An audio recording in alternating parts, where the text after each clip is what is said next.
तर आपण सर्वजण शब्दसमुद्री सरांचं स्वागत करूया। मी पुष्पगुच्छ देऊन स्वागत करेन, तुम्ही जोरदार टाळ्यांच्या कडकडाटाने सरांचं स्वागत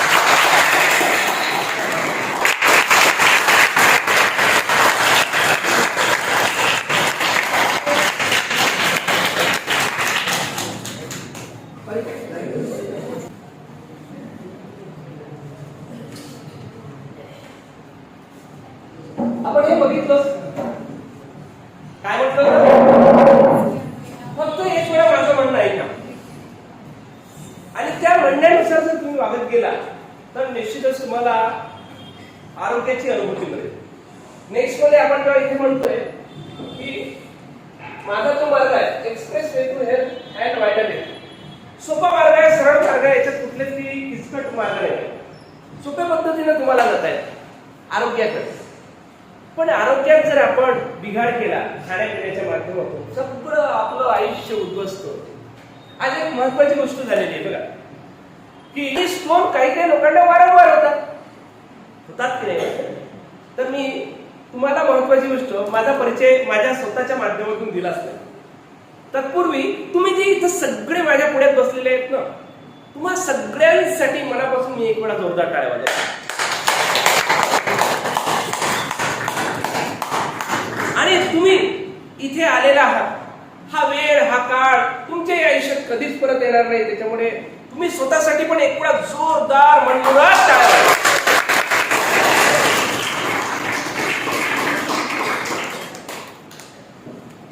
माझं नाव doctor Ganesh Sowlake, I am a clinical psychologist. मी government medical college Vasantrao Naik medical college या ठिकाणी कार्यरत होतो। आजच्या तारखेमध्ये फ्रीलान्सर म्हणून काम करतो। स्कूलला, कॉलेजला, इंडस्ट्रीला माझे व्याख्यान होत असतात। मी डॉक्टर गणेश सोवलाके।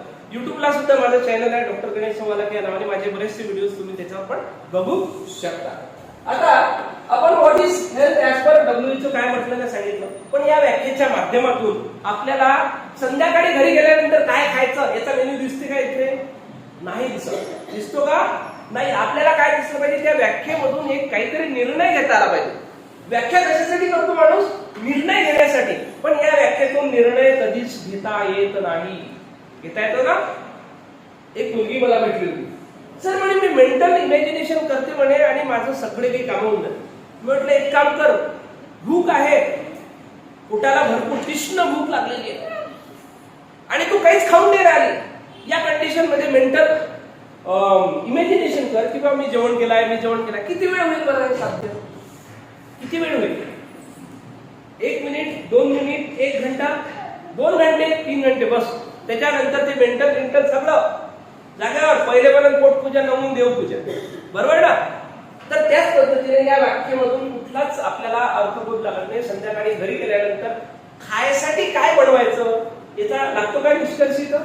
नाही लागत। त्याच पद्धतीने आपल्या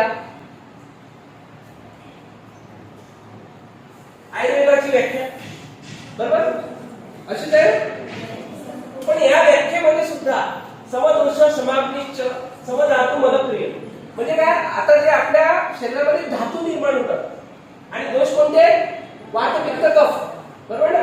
तर समाप्ती म्हणजे शरीरामध्ये अग्नी असला पाहिजे, पण त्या अग्नीसोबत आपल्याला काय लागेल? पुरेसं अन्न, व्यवस्थित क्वालिटीचं लागेल, तेव्हाच पुन्हा या सगळ्या गोष्टीचा आपल्याला रिझल्ट मिळेल। तसा मिळू शकत नाही, सुश्रुत संहिता म्हटलं आहे। नंतर माझ्या पद्धतीने मी जे काही छोटी मोठी व्याख्या निर्माण केलेली आहे ती व्याख्या अशी: complete chemical reaction is health, incomplete chemical reaction is disease। म्हणजे काय? जे काही आपण अन्न खातो त्याचा केमिकल रिएक्शन मध्ये चेंजेस होते ना, का नाही होत? म्हणजे आपल्या आयुर्वेदामध्ये तेव्हाच्या काळात सांगून दिलं की 7 प्रकारचे धातू निर्माण होतात, बरोबर ना? 7 प्रकारचे धातू निर्माण होतात, पण ते धातू कुठे निर्माण होतात? आपल्या लिव्हर मध्ये होतात। आणि सगळ्या प्रकारचे केमिकल रिएक्शन्स कुठे निर्माण होतात? आपल्या लिव्हर मध्ये। म्हणजे एका सेकंदाच्या मायक्रो मिली सेकंदला 600 प्रकारचे केमिकल्स निर्माण करण्याची ताकद आपल्या लिव्हर मध्ये, आपल्या पोटामध्ये। म्हणजे तुम्ही आज जर समजा स्प्राईट नावाचा जर एखादा पदार्थ खाल्ला तर याला पचवण्यासाठी अँटी स्प्राईट तुमचं शरीर तयार करते आणि याला पचवते आणि त्याच्यानंतर मग तुम्ही काय करता?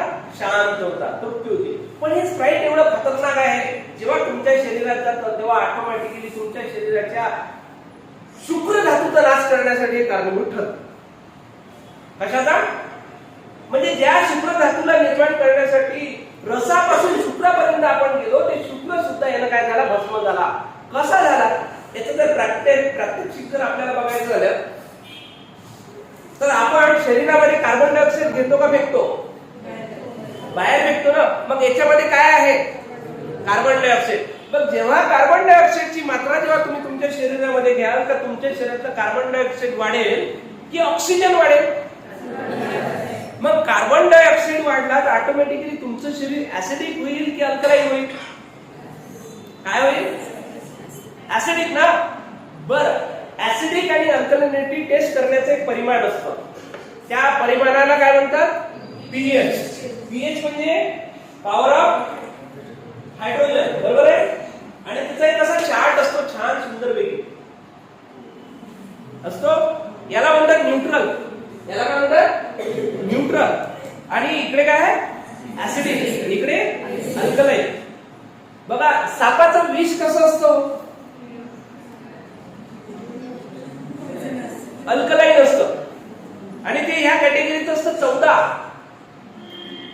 आणि ह्या क्वालिटीचं जर विष तुमच्या शरीरात गेलं तर ते तुम्हाला मारू पण शकतं. पण तेच अल्प मात्रेत जर घेतलं तर ते तुम्हाला वाचवू सुद्धा शकतं मोठ्यातल्या मोठ्या बिमारीत. बरोबर आहे? म्हणजे मात्रा अधिक झाली तर तरी मरण आहे, आणि मात्रा कमी झाली तर आपल्याला तिथून स्वास्थ्य सुद्धा मिळू शकतं. म्हणून या पुढे पुढे आपण जात असताना या सगळ्या गोष्टी बघूया. उत्तम व्यक्ती किंवा एक सुदृढ व्यक्ती असतो, त्याचे काय काय लक्षण असतात? काय असतात? उत्तम भूक, जाड झोप, मुलायम त्वचा, लवचिकता, उत्साह. आता उत्तम भूक म्हणजे काय? तर त्यासाठी भुकेच्या पूर्वी आपण एक प्रयोग करूया. चालेल ना? प्रात्यक्षिक त्याला म्हणतात. आता हा आहे प्लास्टिकचा ग्लास. कधी कधी वाटेल हे काय म्हणताय तो. ठीक आहे. त्याच्यानंतर हे ड्रिंकिंग पॅकेज वॉटर, ज्या म्हटलं गेलेलं आहे याच्यामध्ये काय? वॉटर पिण्यासाठीचं. आणि पहिले कसं मिनरल लिहायचं जायचं, पण याच्यात मिनरल सापडलेच नाही शासनाला. म्हणून काय म्हणतात? फक्त ड्रिंकिंग वॉटर. मिनरल वॉटर नाही, ड्रिंकिंग वॉटर. आपल्या शरीरात पोटॅशियम, मॅग्नेशियम, कॅल्शियम आणि झिंक असतं. काय असतं? पोटॅशियम, मॅग्नेशियम, कॅल्शियम आणि झिंक असतं. आणि ते जर प्रॉपर मात्रेत जर नसेल तर काय होणार? आपलं शरीर बिमार पडायला लागतं. आणि जेव्हा बिमार पडायला लागतं तर प्रॉब्लेम निर्माण होतात. दोन टाकले, एक तिसऱ्या ग्लासमध्ये आपण आणखी एक पाणी टाकले. कारण आपल्या बॉडीचं सगळं काही जे फंक्शनिंग आहे या पीएच वर असतं. मध्यंतरी मला आठवतंय जेव्हा माझा हा प्रयोग चालू होता, डॉक्टर साहेबराव कदम आहे का? हा, इथेच आहेत ना. तर साहेबराव कदमांच्या घरी जेव्हा माझा हा प्रयोग चालू होता तेव्हा त्यांनी त्यांच्या वाईफला आवाज दिला आणि मुलीला सुद्धा आवाज दिला, हे बघ सर काय प्रयोग दाखवतात, प्रात्यक्षिक दाखवतात. कारण हे प्रात्यक्षिक तुम्हाला करता आले पाहिजे आणि तुम्हाला तुमच्या पेशंटला हे समजून सांगता आलं पाहिजे. याच्यासाठी जर टेक्निकल जे नॉलेज असतं ते मी नंतर तुम्हाला कधीतरी देईन. कधी कधी आपण असंच करतो है ना, म्हणजे गुच्छ लावून ठेवतो डोक्याला. इथे सगळ्यांचे डोके खुले आहेत ना. मी जे सांगतोय ते समजते ना. फक्त कशात काय टाकलं हे लक्षात ठेवता. आता याच्यामध्ये हे टाकतोय पीएच सोल्युशन. पीएच म्हणजे पॉवर ऑफ हायड्रोजन. हायड्रोजनची मात्रा किती आहे त्याच्यावर डिपेंड करते त्या पाण्यामध्ये किती मिनरल्स आहेत. आता बघूया तुमच्या स्प्राइटचं काय कलर आहे हे दिसतोय. ठीक आहे. नंतर आपण स्केलवर जाऊ. हे तुमचं ड्रिंकिंग वॉटर. ठीक आहे. हे त्याच्यानंतर माझ्याकडचं पिण्याचं पाणी. हे त्याच्यानंतर पुन्हा एक ड्रिंकिंग वॉटर मार्केटचं कोणतं तरी. आता आपण याला थोडीशी जागा बदलूया.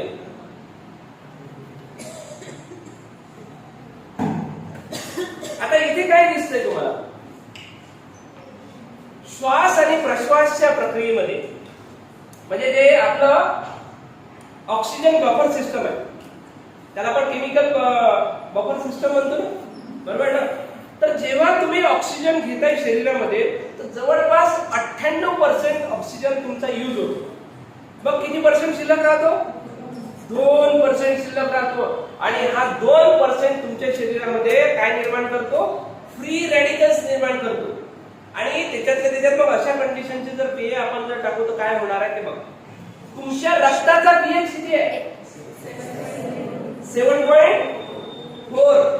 स्लाइटली अल्कलाइन इकडे, बरोबर. साध्या पाण्याचा पीएच किती असतो? 7. मातीचा पीएच किती असतो? 7. ते जर इकडे असेल 2 कडे 3 कडे तर त्याला आपण बंजर जमीन म्हणतो. आणि लाल कडे असेल तर मुरमाड म्हणतो. मुरमाड जमिनीत काही उत्पन्न होणार आहे का? आता याच प्रयोगावरून मी तुमच्या शरीरामध्ये भविष्यात होणारे रोग सांगणार आहोत. ठीक आहे. त्यानंतर इकडे अल्कलिनिटी आहे, बरोबर. आपल्याकडे जे काही क्षारसूत्र पद्धती आहे किंवा जे आपले म्हणजे ज्या प्रक्रियेच्या माध्यमातून औषधांची निर्मिती होते त्या सगळ्या औषधींचा जर बेसिकचा जर विचार केला तर तो अल्कलाइन ग्रेड जातो. कुठे जातो? अल्कलाइन ग्रेड जातो. म्हणजे तुमच्या शरीराला स्वस्थ करण्यासाठी अल्कलाइन कॅटेगरीच्याच मेडिसिन तुम्ही तुमच्या आलेल्या पेशंटला किंवा क्लायंटला देत असता. पण झालं काय? एखाद्या नळाचं पाणी चालेल बाथरूमच्या नाही याच्यासाठी सांगितलं त्यांना की आणावं. एक वेळा जागा उठावर सध्या उठा आणि फक्त श्वास सोडा तोंडाने, घेऊ नका. असा खूप का समोरचे जे डोक्यावरती केस आणले पाहिजे असं म्हणू नका. असं एका डोक्यावर केसच नाही म्हणून तुका साईडला घुमा असे. हा तुका 4 वेळा तिकडे, पुन्हा पलटा पलटा मागे पलटा. हा मागच्या इथे डोक्यावर तुका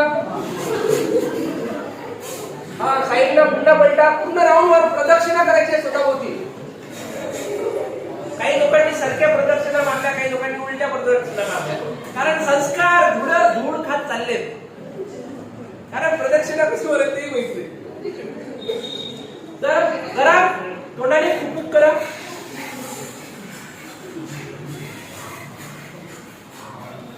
आणि थोडेसे असे हात करा. कारण काही विद्यार्थी मी बघत होतो मोठा आळस देत होते आणि आता बसण्यापूर्वी एक वेळा टाळ्या होता.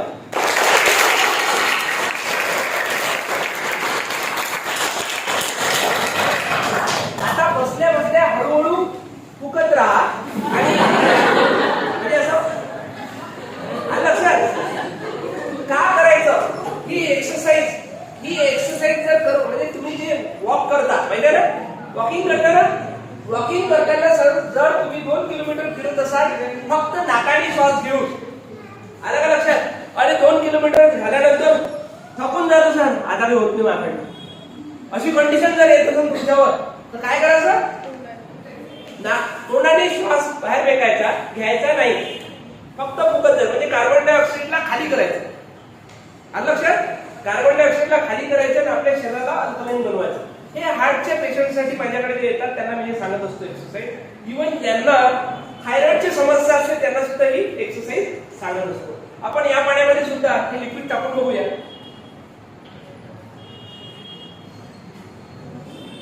कसा कलर झाला बघा ना. आता हे चार्ट आहे आपल्याकडे, काय दिसतंय? न्यूट्रल बरोबर आहे. म्हणून आपण याला न्यूट्रलला आपण असं मजाक ठेवूया. त्याच्यानंतर या कलरचं कोणतं दिसते? रेड कलरचं. हे इकडे पलटवलं, ठीक आहे. त्यानंतर हे पिवळे येईल, हे इकडे घेऊ शेवटी. इकडे याला इथे घेऊ, याला इथे घेऊ आणि याला इकडे ठेवू. आता बघा तुमच्या शरीराची प्रकृती ही आहे 7 pH ची, 7.34 म्हणजे 7.4 ची आहे. आणि त्या प्रकृतीमध्ये जेव्हा तुम्ही असं थम्सअप कोकोला मिरिंडा टाकता तेव्हा काय होईल बरं बघायचं. तुम्ही ते अमिताभ बच्चनची ऍडव्हर्टाईज ऐकली का, एक गुण जिंदगी के.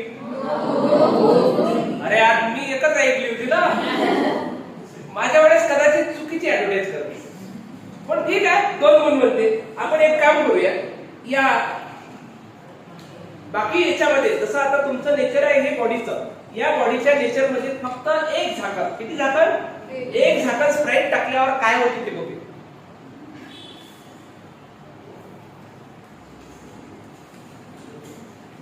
काय झालं, ऍसिडिक. हे बघा हे काय झालं, ऍसिडिक. आपको बर्बाद करने के लिए ढक्कनी काफी है. कितना, एक ढक्कनी काफी. म्हणजे जर एवढी जर हे 200 ml ची जर बॉटल तुम्ही 500 लिटर न्यूट्रल पाण्यामध्ये जर टाकली तर हे सुद्धा काय होते, ऍसिडिक होते. म्हणजे जोपर्यंत तुम्ही 500 लिटर पाणी तुमच्या शरीरात टाकणार नाही तोपर्यंत हे 200 ml च स्प्राईट, कोकोकोला, मिरिंडा, थम्सअप, सोडा बाहेर निघणार नाही. आलं लक्षात. म्हणून घ्यायचं काय ना, नाही घ्यायचं. आणि तुमचं शरीर अल्कलाईन जरी असलं या पद्धतीनं तरी पण याला काय करतो बघ, त्याची सुद्धा धज्जिया करून टाकली, त्याची सुद्धा वाट लावली. आलं का लक्षात, त्याची सुद्धा वाट लावली. एवढ्या एका झाकण भऱ्या स्प्राईटने, थम्सअपने, कोकोकोलाने, मिरिंडाने हे तुम्ही तुमच्या शरीरासोबत रोज करताय. आणि जर अशा कंडिशन मध्ये जेव्हा तुमच्या शरीरामध्ये शुक्र होता, शुक्राचा पीएच माहिती आहे किती आहे, किती आहे, चार्ट टाकतो तुम्हाला. चला पीएच शुक्र म्हणजे काय, सिमेंट ना, बरोबर ना, त्याचा किती आहे 7 to 8 आहे. जर 7 to 8 पीएच नसेल तुमच्या बॉडीचा तर मूलबाळ राहू शकत नाही. गर्भाशयाचे एन्व्हायरमेंट 7.25 ते 7.45 जर नसेल तर मूलबाळ राहू शकत नाही.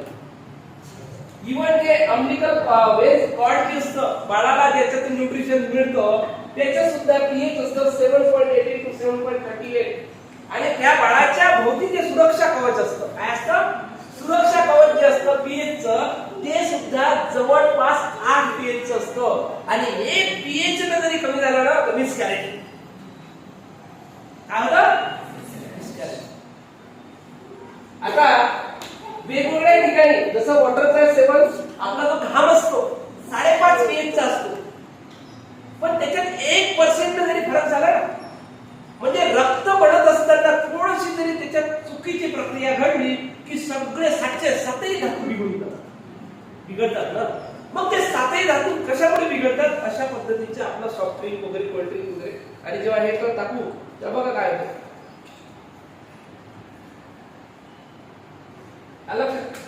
एवढं खतरनाक लेवलला घेऊन जातं. आणि याला न्यूट्रल करण्यासाठी जवळपास 500 लिटर पाणी पाहिजे. आणि थम्सअप, कोकोकोला, मिरिंडाला कधी गरम करून बघितलंय कोण, करून बघा. हे डार्क डांबरासारखं तयार होतं. आणि 500 ml च्या थम्सअप, कोकोकोला, मिरिंडा मध्ये जवळपास म्हणजे 5 चम्मच ते 10 चम्मच साखर असते. किती, तुम्हाला चहा बांधायला जर मी घेऊन गेलो तर किती कप साखर टाकेल मी त्या चहा, किती टाकेल, 1 चम्मच ना. पण जेव्हा तुम्ही थम्सअप, कोकोकोला, मिरिंडा तुमच्या मित्राला किंवा मैत्रिणीला सर्व करता हे, तेव्हा काय करता, 10 चम्मच साखर त्याच्या पोटात दणकून. काय होणार, तुमची शुगर लेवल वाढेल की कमी होईल, चेक करून घ्यायची, मी म्हणतो म्हणून नाही. तर अशा पद्धतीने आपण हे करतो. आणि याला गरम केल्यानंतर हे काळं कुट्ट होतं, याच्यामध्ये साखर आहे हे माहित पडतं. पाण्याला जर गरम केलं तर काय होईल, फक्त स्फटिक तयार होते त्याचेवाले. कोणत्या कलरचे, पांढऱ्या कलरचे, बरोबर आहे. पण हे काळ्या कलरचे होतं. चेक करून घ्यायचं. मी म्हणतो म्हणून माझ्यावर विश्वास ठेवू नका, कारण कसं आहे कधी कधी आपण विश्वास ठेवतो खरंच नसते तसं, बरोबर ना. म्हणून काय आहे काय नाही चेक करण्यासाठी तुम्ही काय करा, याला तपासून बघा. लक्षात. त्याच्यानंतर आपल्या लघवीचा पीएच 6.2 ते लोड असतो. जर एवढा जर नसेल तर काय होणार? काय होणार? लघवीमध्ये UTI चे प्रॉब्लेम चालू होतील, युरिनरी ट्रॅक इन्फेक्शन जे होतील, जळजळ होईल. त्याच्यानंतर आपल्या तेच कुठून येत आहे? किडनी मधून येत आहे. आणि किडनीमध्ये जर अशा पद्धतीचं एन्व्हायरमेंट त्याच्यापेक्षा कमी पीएच झालं तर तिथं स्टोन जनरेट होतील. आता स्टोन जनरेट झाले नाही त्यासाठी काय करायला पाहिजे नंतर आपण बोलताना सांगू. त्याच्यानंतर काय? आपला जो सलाइवा असतो दाताची, डेंटल इंडस्ट्री कोणाच्या भरोश्यावर चालू आहे माहिती आहे का? मार्केटमध्ये जेवढे डेंटिस्ट आहेत ना ते कोणाच्या भरोश्यावर आहेत? तुमच्या पोटाच्या भरोश्यावर. ते पापी पेट का सवाल आहे? पोटामध्ये जे ऍसिड निर्माण होतं त्या ऍसिडच्या भरोश्यावर तुमचे दात खराब होते. आता कसे होतात माहिती आहे? आपल्या योगामध्ये किंवा आपल्या आयुर्वेद ग्रंथामध्ये सांगितलेलं आहे ब्रह्ममुहूर्त. काय सांगितलं आहे? ब्रह्ममुहूर्त. ब्रह्ममुहूर्त म्हणजे जवळपास 3:30-4 वाजताचा काळ. बरोबर आहे? फॉरेन कंट्रीमध्ये तेव्हा काय होते? रात्र होते. आपल्या इथे तेव्हा काय होते? सकाळ होते. बरोबर ना? तर ब्रह्ममुहूर्तावर जेव्हा तुम्ही उठता तेव्हा तुमच्या शरीरामध्ये 125 मिलीग्रॅम ऍसिड सिक्रेट होते. किती होते? म्हणजे मी याच्या सोबत तुम्हाला ऍसिड सायकल पण सांगतोय. हार्मोन्स आपल्या शरीरामध्ये 3 सायकल असतात. एक acid cycle, hormone cycle, enzyme cycle. मी तुम्हाला ऍसिड सायकल समजून सांगतोय, हार्मोन सायकल आणि जे एन्झाईम सायकल असते ते आपल्या लिव्हरच्या माध्यमातून तयार होते. म्हणजे लिव्हर मध्ये गेल्यानंतर त्याचं शुक्रापर्यंत कन्व्हर्शन होण्याची ताकद ठेवतो. तर सोबतच काय? दाताचं. जर जिभीला लिटमस पेपर असतो त्याला जर लावून बघितलं आणि त्या लिटमस पेपरचा कलर जसं इथं सांगितलं 6.2 ते 7.4 म्हणजे तो आला पाहिजे ग्रीन. तो जर येत असेल येलो किंवा रेडिश कडे तर समजून जातं तुमचं शरीर भरपूर ऍसिडिक झालेलं आहे, त्या दिवशी तुम्हाला ताप आलेला असेल. आणि ज्या दिवशी तुम्हाला ताप आलेला असेल आणि त्या दिवशी जर तुम्ही तुमचे कुठलेही पॅरामीटर जर चेक केले तर तुमचे पॅरामीटर्स वाढूनच मिळतील. का मिळतील? कारण तुमच्या शरीराचं जे बफर सिस्टम आहे, अल्कलाइन जे रिझर्वायर आहे त्याच्यामध्ये युटिलायझेशन होत असतात. पण तुम्ही काय करता आजकाल? ताप आला की पटकन एक पॅरासिटामॉल घेऊन येता. पण आयुर्वेदामध्ये म्हटलेलं आहे की बाबा थांबा, 1 दिवस थांबा, 2 दिवस थांबा, तिसऱ्या दिवशी ऑटोमॅटिक चालत. आपण आपल्या शरीरातली जे नॅचरल कंडिशनची ऑटो इम्युन सिस्टीम आहे तिचा ह्रास करतोय, त्याला नष्ट करतोय. त्याच्यानंतर आपले जे अशुद्ध असतात 7.4 ते 7.5 असतात.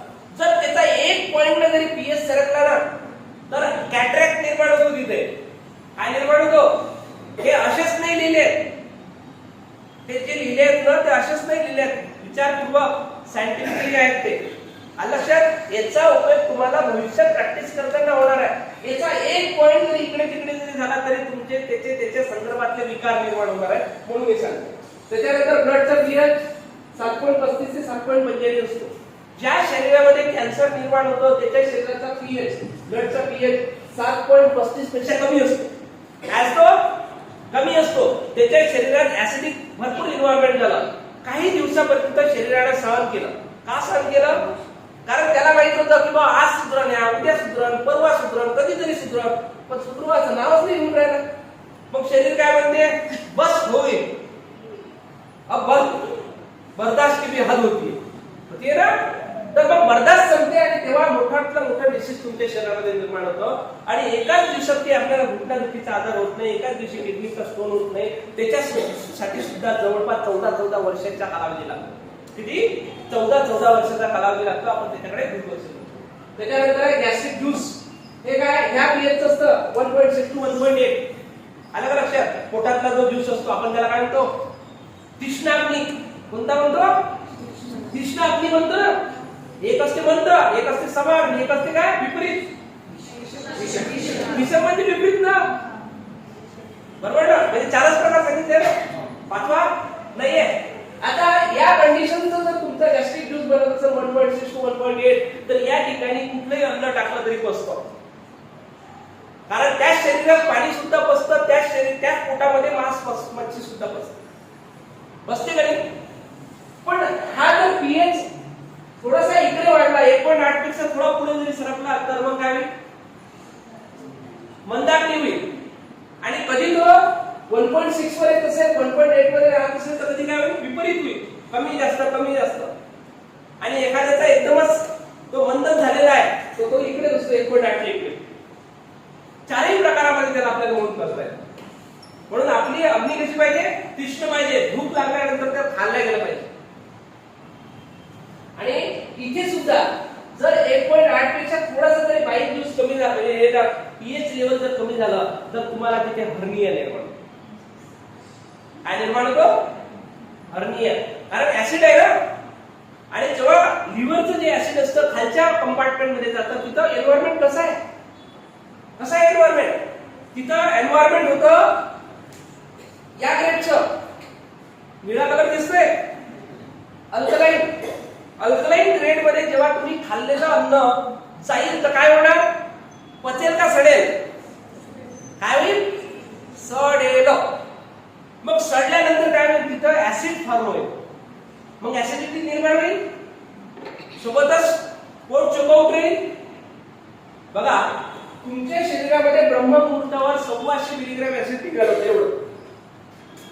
मग त्या ठिकाणी ऍक्च्युअली काय करायला पाहिजे होतं? चहा यायला पाहिजे होता का? चहाचं नेचर कसं आहे? ऍसिडिक. मग त्या ठिकाणी जर एक मूठ काही अन्न जर खाल्लं तरी चालतं किंवा एखादं फळ खाल्लं तरी चालतं. आपल्या आयुर्वेदात सुद्धा सांगितलेलं आहे अति नका खाऊ, पण मूठभर खा. आपल्या लिव्हरचा आकार किती असतो, साईज किती असते? जास्तीत जास्त 2 मुठा एवढे. किती? पण आपण त्याने खाऊन किती करतो? 3.5 4.5 किलो.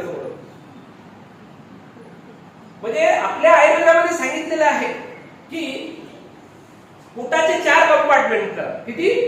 4. 2 भाग अन्नाने, 1 भाग पाण्याने, 1 भाग खुल्ला ठेवा खेळासाठी. म्हणजे ते अन्न जे आहे ते भट्टीमध्ये बारीक झालं पाहिजे. कसं झालं पाहिजे? बिलकुल असं पेस्ट झाली पाहिजे आणि पाईपलाईन मध्ये बाहेर निघाली पाहिजे. पाईपलाईन मध्ये अडकली नाही पाहिजे. अडकली तर मग काय होते? गुडघ्यात होतो. काय होते? गुडघ्यात होते, भगंदर होते आणि वेगवेगळे ते ऍनसचे वेगवेगळे प्रॉब्लेम्स निर्माण होतात. मग आपल्याला 4 सूत्रविधीच्या प्रमाणे त्याला ऑपरेशन करावं लागतं. बरोबर आहे? मग तीच कंडिशन आपल्यावर आलेली पाहिजे. त्यासाठी काय करावं लागेल? प्रॉपर वेळेवर जेवावं लागेल. आणि याच्या संदर्भात सुद्धा सांगितलं आहे की काल.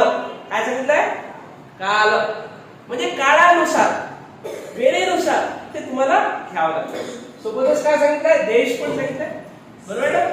ज्या देशामध्ये, ज्या एरियामध्ये तुम्ही राहता इथं पिकते काय? इथं पोरं पिकते आणि आपण किवी खाऊन राहिलो.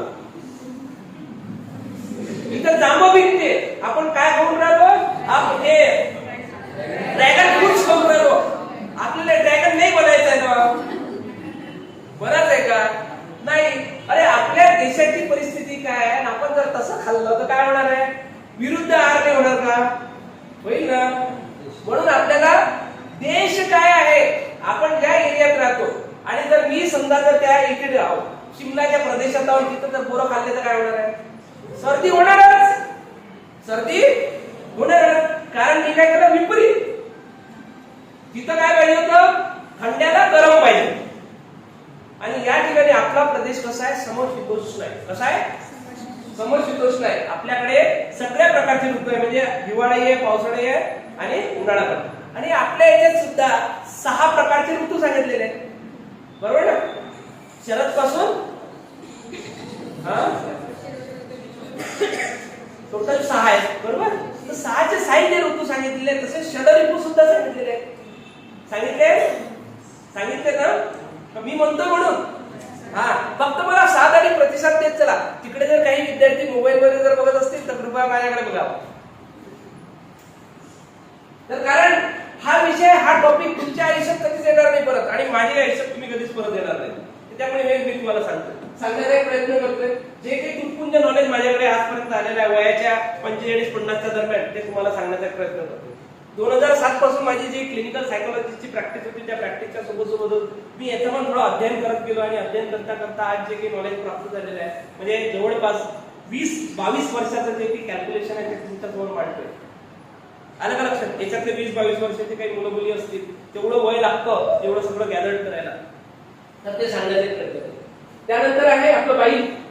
जे सांगितलं मी तुम्हाला की खालचं जे कंपार्टमेंट आहे तिथचं बाईल कसं असतं? या कंडिशनचं असतं 7.8 to 8.6 म्हणजे जर आपण पीएच स्केलला जर बघितलं तर इथं असतं आणि या ठिकाणी या कंपार्टमेंट मध्ये जर ते अन्न गेलं तर इथं सडायला लागतं.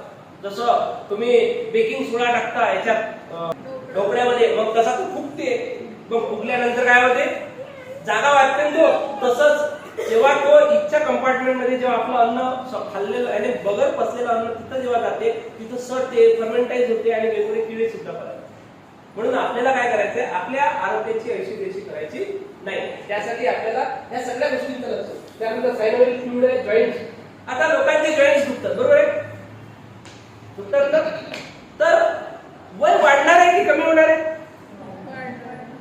समजा मी यांच्याकडे गेलो आणि सर माझे घुटणे दुखत आहेत, काय म्हणतात? तुमचं वय वाढत आहे, वयाचं फॅक्टर आहे.